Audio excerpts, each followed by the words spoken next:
এই মাদ্রাসায় মাত্রা থাকা এটা মদিনা বাবুল হারামের সঙ্গে এটা সফর। এই মাদ্রাসার আল্লাহ কবুল করুন, দিন তরক্কি দান করুন, দোয়া করি। এই মাদ্রাসার যত অভাব অভিযোগ আল্লাহ পাকের পক্ষ থেকে সার দিয়ে দেয়। সবাই বলে বাবা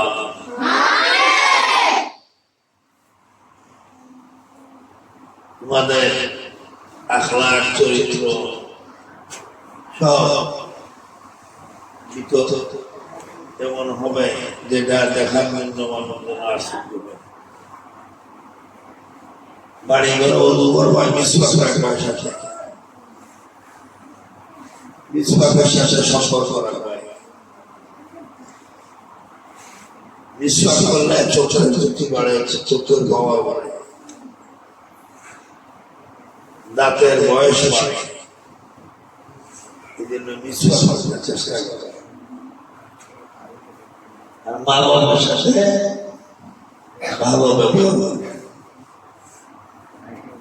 মা বাবাকে কষ্ট দিয়ে উস্তাদের সাথে ভালো ব্যবহার। আমাদের মুজাহির ইমাম আবু হানিফা সাহেব রাহমাতুল্লাহ আলাইহি উনি কোনদিন উস্তাদের বাড়ির দিকে ফিরে আসেন পালাইছেন না, পাও দিয়েও বসেছেন। আমাদের মুজাহির আছে, বড় হইলে তোমরা বলবো আমাদের মুজাহির ইমাম আবু হানিফা সাহেব রাহমাতুল্লাহ আলাইহি রমজান মাস আইলে 30 দিনের রমজান হইলে 100 খতম কোরআন শরীফ। সুবহানাল্লাহ।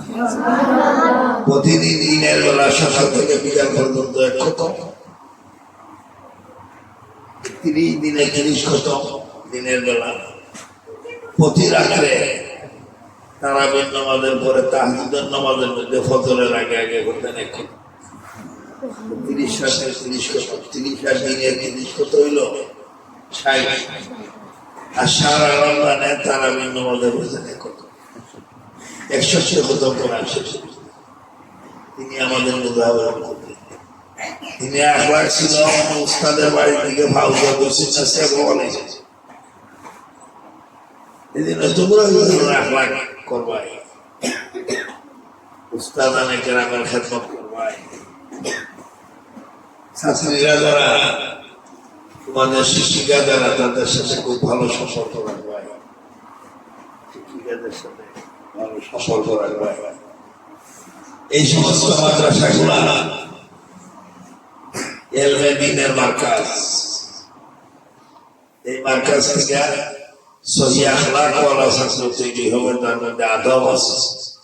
এই জন্য তোমরা আদব রাখবাই। আল্লাহ সবাইকে কবুল করুক, মঞ্জুর করুক। আমার মনে দোয়া করবাই। আমি হঠাৎ করে কালকে এক খবর পেয়ে যাও, হুজুরের সাথে খবর করছি, আজকে আইলাম মাদ্রাসাটা দেখতে বললাম, এই জন্য খুশি হইলাম। আল্লাহ সবাইকে কবুল করুন। আমিন।